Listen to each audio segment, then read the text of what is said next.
This is the moment everything changed. In 15 seconds, I'll be staring down the barrel of a gun in a crime lord's office. But first, you need to understand the woman everyone calls a monster. Minji, judge's daughter. Crime lord's fiancée. The most feared woman in Seoul's underworld. Last week, she locked a maid in a freezing storage room for 8 hours. The week before, another maid ended up hospitalized. Everyone thinks she's a monster. They're right. But here's what they don't know. At 3 a.m., I saw her standing at her window and she looked haunted, trapped, like she was drowning in a life she never chose. And that's when I realized I came here to destroy her fiancé's empire, to find out who killed my brother. But what if the most dangerous woman in this mansion is actually the key to bringing it all down? My name is Amara. 3 years ago, my 19-year-old brother was murdered in Lagos. The weapons that killed him? They came from Korea. The money trail? It leads straight to this mansion. So I did the impossible. I infiltrated their home as a maid. One mistake, and I'm dead. But I didn't expect Minji to figure me out so quickly. Last night, she called me to her library at 10 p.m. When staff get called to private meetings at night, they don't usually come back. But Minji didn't threaten me. She broke down crying. I don't know if there's anything left of who I was before, she whispered. And I realized the woman who terrorizes everyone is just as trapped as the rest of us. Now I have a choice: expose her and lose my only ally in this house, or trust the monster everyone fears. Because in 72 hours, I'll be holding evidence that could destroy Korea's most powerful crime family. And the only person who can help me survive that moment is her. This is how Maid and a monster became each other's only chance at redemption. And how we almost died trying. Want to know what happens next? Follow for part 2, where everything falls apart. Comment monster if you think Minji can be trusted, or Maid if you think Amara should run while she still can, and subscribe to this channel for more intriguing stories like this. This is the moment everything changed. I was standing in Park Jae-won's office, holding a folder that could destroy one of Seoul's most powerful crime families. In 15 seconds, I'd be staring down the barrel of a gun. But to understand how I got here, you need to know about the woman who tried to break me, and how I ended up saving her instead. Meet Minji, heir to a judge, engaged to a crime lord, and the most feared woman in this mansion. Everyone thinks she's a monster. They're not wrong. But they're not right either. The crystal vase shattered against marble, sending shards across the foyer like frozen tears. Minji stood perfectly still in her Cartier heels, watching the young maid collapse to her knees, trembling. "Please," the girl whispered. "I'll replace it. I'll pay." "You'll pay?" Minji's voice cut like a blade. She crouched down, her Chanel dress pooling around her, and picked up a sharp piece. This vase was a gift from the Yakuza boss in Tokyo. Your entire year's salary wouldn't cover the insult of its destruction. The other staff pressed themselves against the walls. No one moved. No one breathed. "You're dismissed. Pack your things." "But my family needs this job, please." "Your family should have raised you to be less clumsy." Minji stepped over the mess, her heels clicking away down the corridor, leaving the girl sobbing on the floor. But at 3 in the morning, Minji stood alone at her bedroom window, and if you looked close enough at her reflection in the glass, you'd see something everyone missed. She looked haunted, exhausted, trapped. And this is me, Amara. I came to Seoul with one mission: find out who killed my brother 3 years ago. The trail led me here, to this mansion, where I'd work as a maid and slowly gather evidence. What I didn't plan on: falling into the most dangerous alliance of my life. My first day, I broke the most important rule. I was polishing silver in the dining room when Minji swept in, trailing staff members struggling with shopping bags. She didn't acknowledge my presence, which was standard. But as she passed, her Hermes bag caught the edge of a crystal candlestick. My hand shot out, catching it before it fell. The room froze. Minji turned slowly, her eyes landing on me. They were beautiful eyes, dark and sharp, but exhausted underneath. "You're new," she said. "Yes, ma'am." "No one told you not to touch the family's belongings?" Mrs. Cho explained the rules. But the candlestick was falling. I chose to prevent damage over protocol. The other staff looked horrified. No one contradicted Minji. You accepted blame and moved on. I should have apologized. Should have looked down. Should have played the role. But I didn't. Minji stepped closer. What's your name? Amara Okonkwo. Where are you from? Nigeria, originally. But I've worked in Dubai and Singapore before coming to Seoul. And why would someone with international experience want to work as a maid? Because I needed a job and this one pays well. I'm not ashamed of honest work. For a moment, something flickered across her face. Surprise, maybe. Or recognition. But it vanished quickly. Rules exist for a reason. Amara from Nigeria. Next time, let it fall. Staff members who think they know better cannot be trusted. She turned to leave, then paused. But thank you for catching it. That candlestick belonged to Mr. Park's mother. And then she was gone, leaving me with the stunned servants and the feeling I'd just crossed an invisible line. That night in the servants' quarters, Jiwoo, the young man who managed the kitchen, confronted me. You looked her in the eye. You explained yourself. Are you trying to get fired? She asked me a direct question. The last maid who spilled tea on her dress? Locked in a storage room for 8 hours. In winter. No heat. When they let her out, her fingers couldn't move properly for 2 days. He leaned forward. Do you know what happened to the last maid who displeased her? She ended up hospitalized. I took a sip of tea. She asked me a question. Was I supposed to ignore her? Yes. You say yes ma'am, or no ma'am, and nothing else. Aren't we human beings? Jiwoo laughed bitterly. Human beings? This is the Park family. They own half the police force. And Minji isn't just his fiancée, she's Judge Kim's daughter. Together, they're untouchable. So everyone just accepts it? We survive it, Mrs. Cho said, appearing in the doorway. Which is what you'll do if you're smart. Everyone here had learned the same lesson, survive by staying invisible. But I hadn't come here to survive. I'd come here for this. I pulled out my phone and looked at the photo I kept hidden in my private files. My brother Samuel.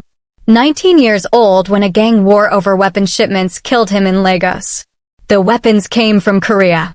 The money trail led here, to this mansion, to the Park family's import-export empire. I thought I could stay invisible long enough to find proof. I was wrong. 3 days later, I was cleaning the library when the door opened unexpectedly. Minji entered, phone pressed to her ear, speaking rapid Korean about a shipment delay and someone being incompetent. I don't care about their excuses, she snapped. If the container doesn't arrive by Friday, find new suppliers. We have buyers waiting. A pause. No, don't bother Jaewon with this. I'll handle it. She ended the call and seemed to notice me for the first time. Why are you still here? I'm not finished, ma'am. I didn't ask about your schedule. I asked why you're still here when I've entered the room. I set down my cloth carefully. Should I come back later? You should have left the moment I walked in. Then I will. I moved toward the door. Stop. I stopped. Minji studied me with those sharp, exhausted eyes. You're not like the others. You don't flinch. Why? It was a dangerous question. The smart answer was to deflect, apologize, make myself smaller. Because flinching doesn't change anything, I said quietly. And I've never seen the point of fear that accomplishes nothing. The silence that followed was so complete I could hear the clock ticking. Then Minji laughed. Not a happy sound. Never seen the point of fear? What a luxury that must be. She moved to the window. Do you know what real fear is? Not the fear of losing a job. Real fear. The kind that shapes your entire existence. I shouldn't engage. I should leave. But something in her voice, something raw and almost human, made me stay. I know some kinds of fear, I said. I lost my younger brother 3 years ago. I was afraid every day after that. Afraid of forgetting his voice. Afraid that his death meant nothing. Afraid of becoming someone who just accepts that the world is cruel. Minji turned, and for the first time, there was genuine emotion on her face. Your brother. How did he die? Wrong place, wrong time. Caught in violence that had nothing to do with him. And the people responsible? Never faced justice. Minji nodded slowly. Then you do understand. Fear isn't about courage or cowardice. It's about knowing the world will crush you if you let it. So you crush first. Or you refuse to become the thing that crushed you in the first place. The words hung in the air like a challenge. Minji's expression hardened. Get out. And don't come back to this library unless I specifically request you. I bowed slightly and left. But as I walked down the corridor, I heard something that made me pause. It was barely audible through the thick door. It sounded like Minji was crying. That evening, I was carrying fresh linens to the guest wing when I heard voices from Minji's study. The door was slightly ajar, and though eavesdropping violated every rule, something in the tone made me pause. You're being unreasonable. That was Mr. Park's voice, deep and controlled. I'd only heard him speak a handful of times, always with that measured calm that somehow felt more threatening than shouting. Unreasonable. Minji's voice cracked with barely contained fury. Your associates lost an entire shipment because they were careless. Do you understand what that means for our timeline? The business side is my concern. The business side affects everything, J1. My father's position, our family's alliance, the entire structure we've built. And you don't get to question my decisions. The temperature in his voice dropped. Remember your place, Minji. You're here because our marriage serves both families. Don't mistake that arrangement for actual power. The silence that followed felt like a held breath. Get out, Minji said quietly, dangerously. Get out of my study. It's my house. Then I'll leave. Footsteps approached the door. I barely had time to duck into an alcove before Mr. Park emerged, his expression unreadable. He walked past without noticing me. Then I heard it. Something breaking. Glass, maybe. Then another crash. Against my better judgment, I approached the study door. Through the gap, I could see Minji standing among broken vase pieces, her hands shaking, mascara streaking down her face. I hate you, she whispered to the empty room. I hate all of you. I should have walked away. Instead, I did something stupid. I knocked. Minji's head snapped up, and for a moment, I saw pure panic in her eyes. Then the mask slammed back. What part of staying away from this room did you not understand? I heard something break. I wanted to make sure you weren't hurt. I'm fine. Leave. But my eyes caught something else. Blood, dripping from her right hand where she'd grabbed one of the broken pieces. You're bleeding. I said leave. After I help with that hand. I entered fully, closing the door. I pulled out the small first aid kit I'd learned to carry. Sit down. You don't give me orders. I'm asking. Please sit down before you drip blood all over that expensive carpet. Minji looked at her hand as if just noticing it. Then, surprisingly, she sat. I knelt beside her, examining the cut. Deep but clean. I worked efficiently, cleaning with antiseptic, ignoring her sharp intake of breath. You should be more careful, I said quietly. Breaking things is expensive, and apparently, you're the only one who has to pay for it around here. Minji's laugh was bitter. You don't know anything about what I pay. Then tell me. Why would I tell you anything? Because I think you're tired of people who only know how to be afraid of you. And I'm too stubborn to be afraid. Minji was quiet for a long moment, watching me work. Where did you learn to do this? Bandage wounds. My brother. He was always getting into trouble, coming home scraped up. I got good at patching him up before our mother could see. The memory ached, but my hands stayed steady. The brother you lost. Yes. How old was he? 19. Still practically a child in so many ways. I finished the bandage and sat back. He wanted to be a doctor. Ironic, isn't it? He was always the one taking care of everyone else. Minji's expression softened almost imperceptibly. I had a brother too. Older. He was supposed to inherit my father's position, but he died when I was 16. Motorcycle accident. She touched the bandage absently. After that, my father had only me. And daughters, in families like mine, are meant to be married off strategically, not groomed for power. So here I am, being groomed for powerlessness instead. Minji's eyes snapped to my face. Excuse me? That's what I heard just now. Your fiancé reminding you that you're here for decoration, not decision-making. That must be frustrating for someone who clearly has the intelligence to run things herself. You were eavesdropping. The door was open, and you were both loud. I stood, collecting supplies. For what it's worth, I think he's wrong. You do have actual power. You just haven't figured out how to claim it yet. And you think you understand my life after a few weeks of working here? No. But I understand what it's like to be told you don't matter. And I understand what it's like to be so angry that breaking things feels like the only way to feel anything at all.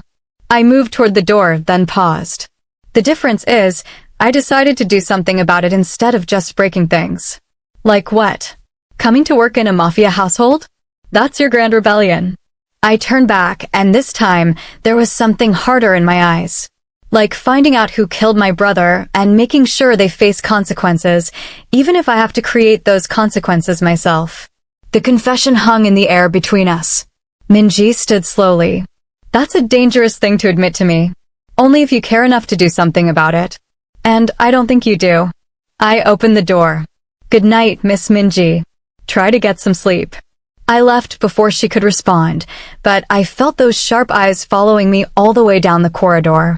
The next morning, I found a note slipped under my door. The handwriting was elegant, controlled. Library. 10 p.m. Come alone.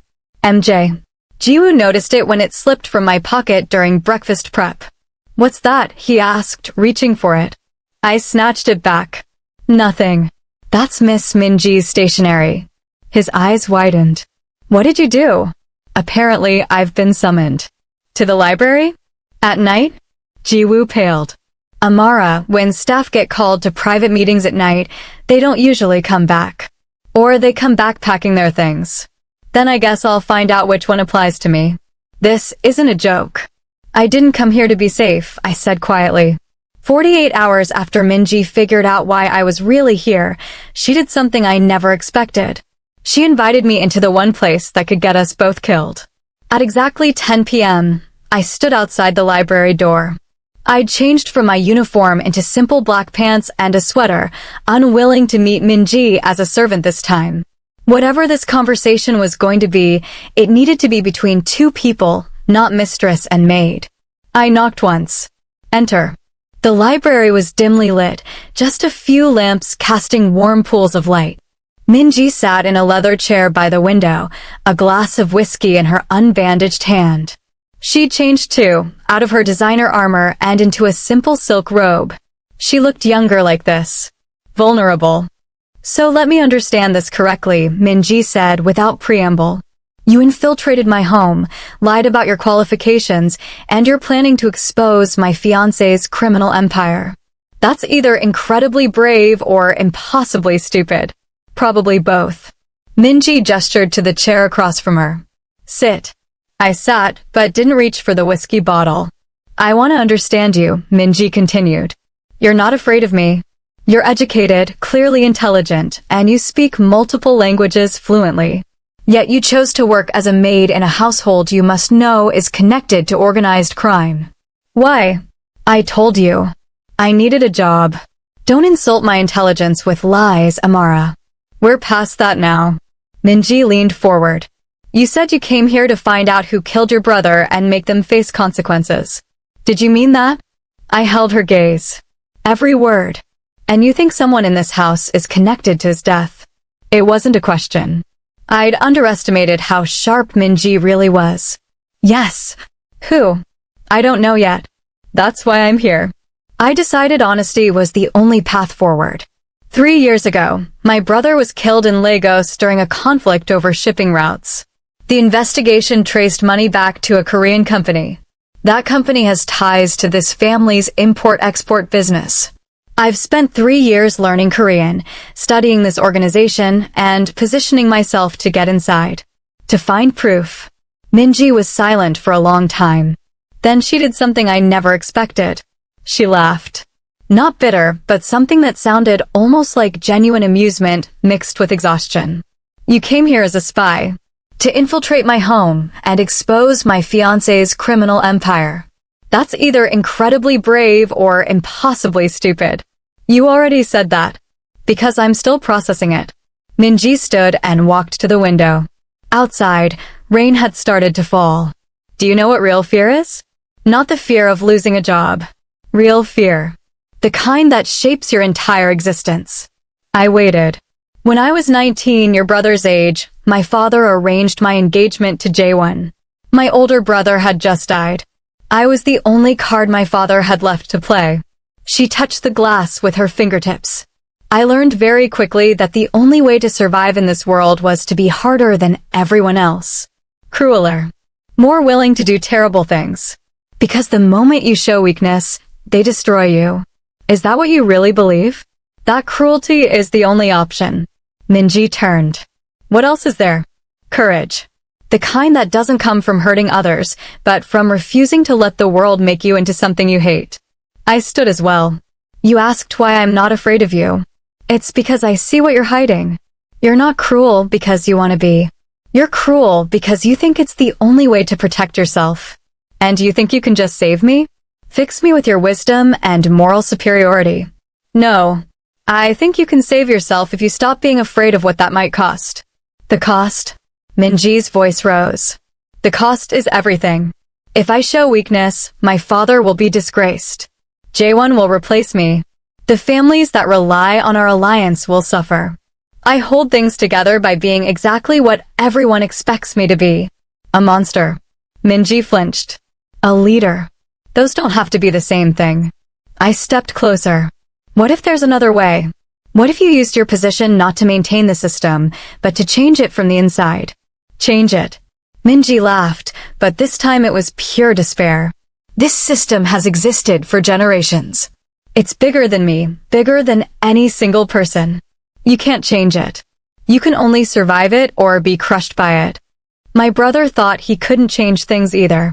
He thought he just had to keep his head down. But it didn't work. And when he died, I realized that staying silent doesn't keep you safe. It just makes you complicit. My voice was steady, but my eyes blazed. I won't be complicit anymore. With or without your help, I'm going to find the truth about what happened to Samuel. And when I do, someone is finally going to pay. Minji stared at me, and for a long moment, neither of us moved. Then Minji did something that shocked us both. She started to cry. Not quiet, hidden tears, but real, devastating sobs that shook her entire body.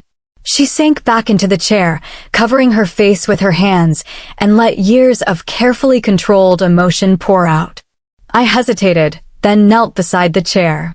I didn't touch her, didn't try to comfort her with empty words. I just stayed there, a silent presence that said, I see you. I see all of it. I'm so tired, Minji whispered through her tears. I'm so tired of being this person. Of hurting people because it's expected.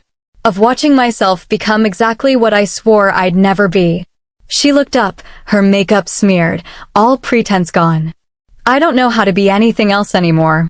I don't know if there's anything left of who I was before. There is, I said firmly. I've seen glimpses of her. The person who remembered to thank me for catching that candlestick. The person who cried after being cruel because some part of you still knows it's wrong. She's still there, Minji. You just have to be brave enough to let her out. And what happens when I do? When I stop being the person everyone needs me to be? I don't know. But at least you'll be able to look at yourself in the mirror again. Minji wiped her eyes roughly. You're asking me to risk everything. I'm asking you to decide what kind of person you want to be. I stood. Think about it.